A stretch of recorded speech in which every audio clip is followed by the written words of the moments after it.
Մինչ տեսանյութին անցնելը խնդրում ենք սեղմել լայք եւ բաժանորդագրվեք մեր ալիքին։ Կարծում եմ շատ կարևոր է ճանապարհները, որոնք որ վթարավտանգ են,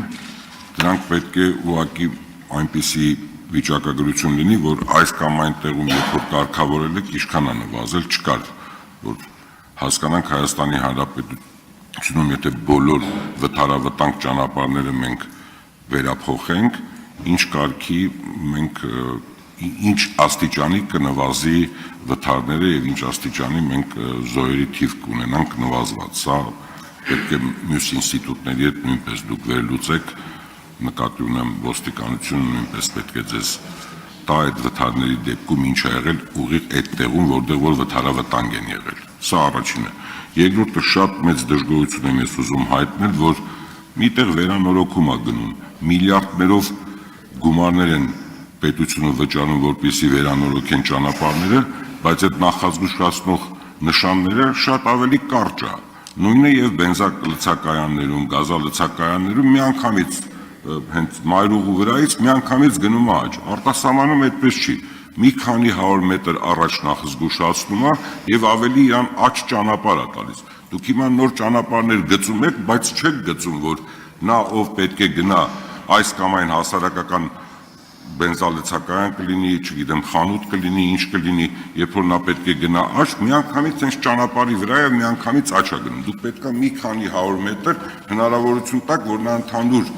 մայրուղու չշեղվի։ Այդ շեղումները ես չեմ տեսնում եւ ցանկացած վերանորոգման աշխատանք միանգամից գալիս ես, տեսնում ես արդեն վերանորոգման մոտ ես։ Դու պետք է շատ ավելի շուտ զգուշացված լինես եւ մեզ պետք է հասկանանք այդ որ զգուշացված չի տեղ ինչքան վթար են ունեցել, ինչքան զոհեր եւ ինչքան վիրավորներ են ունեցել։ Այս երկու հարցը որը որ ձեզ է վերաբերում ձեր ինստիտուտին, ձեր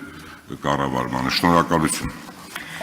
Շնորհակալություն, առաջի հարցի մասով ասեմ, որ վթարավտանգ հատվածների վերացման համակարգը մենք դեռևս շատ մեծ փորձ չունենք, նոր ենք սկսել դա ներդնել, բայց պատկերացնում ենք, որ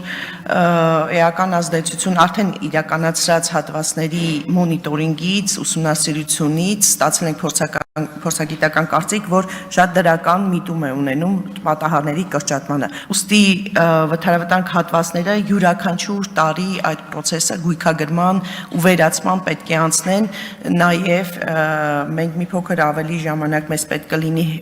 շարունակաբար ստուգել ինչ ազդեցություն ունեցավ, քանի տոկոս ազդեց վթարների վրա, ունենք ընդհանուր միջազգային փորձագիտական կարծիք, որ մինչև 10% կարա ազդի, 15%, բայց մեր դեպքում արդեն իրականացրած վթարավտանգ հատվածների վերացումը շատ ավելի բարձր ցուցանիշ են ցույց տվել։ Այս աշխատանքը շարունակական ենք դարձնելու եւ ասեմ կարեւոր է որ վերլուծական գործիք ենք ստեղծել, որի մասին պարոն Ջորոխյանը իր ելույթում կանրադառնա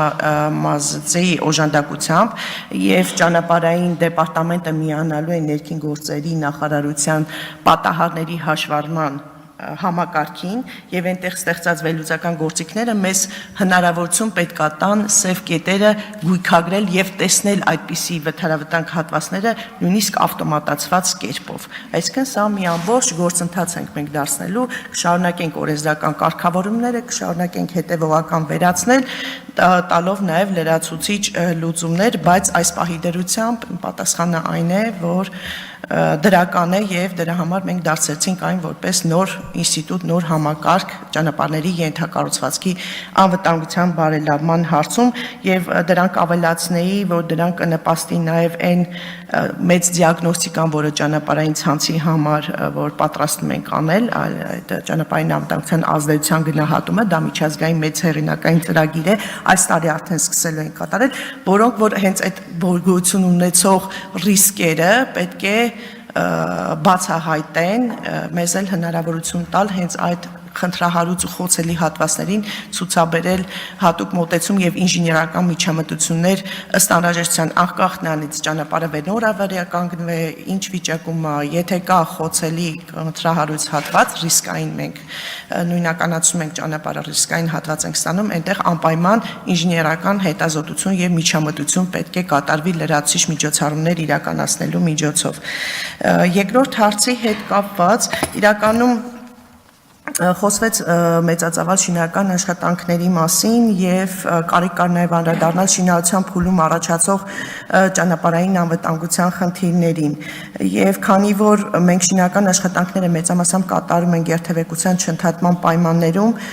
փորձում ենք մեծացնել հսկողությունը այն պահանջների նկատմամբ որոնք վերաբերում են նախազգուշացնող նշանների տեղադրված լինելուն, տեղամասերը լուսազդանշային արկածով լապտելելով եւ կահավորված լինելու պահանջներին եւ այլն, նաեւ պայմանագրում տուգանքների համակարգ ենք ներառել այդ պայմանները չխախտելու համար ընդհանուր գնի 0.5%-ի չափով տուգանք ենք նախատեսել եւ ձեր դիտարկումները հաշվի կառնենք, որ դրանք ավելի շուտ դրանք ունեն իրենց ստանդարտներն ու նորմերը բնականաբար ինչ հեռավորության վրա պետք է տեղադրվի ինչ պայմաններում սա մեր հարցերից մեկն է փորձում ենք սա լավացնենք աշխատանքը այս պահին խիստ հսկողություն ենք իրականացնում բայց եւ այնպես շարունակելու ենք եւ այդ նկատառումը անպայման մենք հաշվի կառնենք երկրորդային ճանապարհների մասով նախազգուշացնող նշանների որոնք որ վերաբերում են բենզալցականների գազալցականի սնդի օբյեկտների կանգառներին իրականում դա այն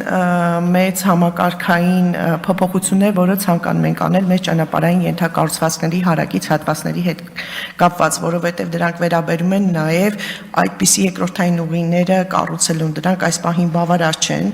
սկսել ենք ուսումնասիրությունները, նաև նախատեսում ենք նոր արդիականացվող ենթակառուցվածքների մասով, օրինակ հյուսիս-հարավով հանգստյան գոտիներ սահմանել ու այդպիսի մոտեցումները արդեն մենք ճանապարհը կառուցելուց վերակառուցելուց կառուցելու ենք, իսկ գոյություն ունեցող ցանցին մենք հիմա ուսումնասիրում ենք, փորձելու ենք լուծումներ առաջարկենք, խնդիրը մենք էլ ենք արձանագրել, բայց այս պահին վերջնական լուծումները դեռ չունենք, բայց խնդիրը կա։ Արկայա այդ հարցը առաջիկայում լուծումներ կստանա եւս։ Շնորհակալություն Տիկին Ղալեշյան, բայց ես առաջարկում եմ, քանի որ հարցերը շատ են, ռեգլամենտ սահմանենք 2 րոպե հարցի համար 3 րոպե պատասխան, եթե դեմ չեք։ Այո, իհարկե։ Եթե արձագանքի կարիք կա, խնդրեմ, պարոն Սիկասյան։ Նախ շնորհակալություն, բայց մի այսպիսի տեսակետ, որը որ մենք արտասահմանում բոլոր ճանապարհներին տեսնում ենք, բոլոր վթարավտանգ հատվածներում շատ զգուշացնող նշաններ կա։ Ուղղակի մարդը չի կարող այդ զգուշացնող նշանները, չգիտեմ ինչ վիճակում պետք է լինի, որ չզգա։ Որտեղ վթարավտանգ են, նշանները արդեն զգուշացնելով քեզ ուղեկցում են։ Լույսային, շատ լավ փակված է տամ եւ այդտեղ եթե մարդը ուզենա էլ սխալվի, այդ վթարների արդյունքում շատ չի վնասվի, որտեղ շատ է զգուշացվում։ Մարդը չի կարող, արդեն գալիս է այդ վթարավտանգ հատվածը, այնքան լույս է տեսնում, այնքան այդ ուղեցույց է տեսնում, որ չի կարող նա այլ կողմ գնալ։ Խոսքը սրա մասին է, եւ նույնն էլ այդ ոնց որ ասեցինք սննդի օբյեկտներ եւ այլ բենզին եւ մնացածը նույնպես մարդուն արդեն շատ շուտ զգուշացնում են, որ եթե քեզ բենզին է պետք, դու պետք է արդեն աճ գնաս։ Շնորհակալություն այսքանը։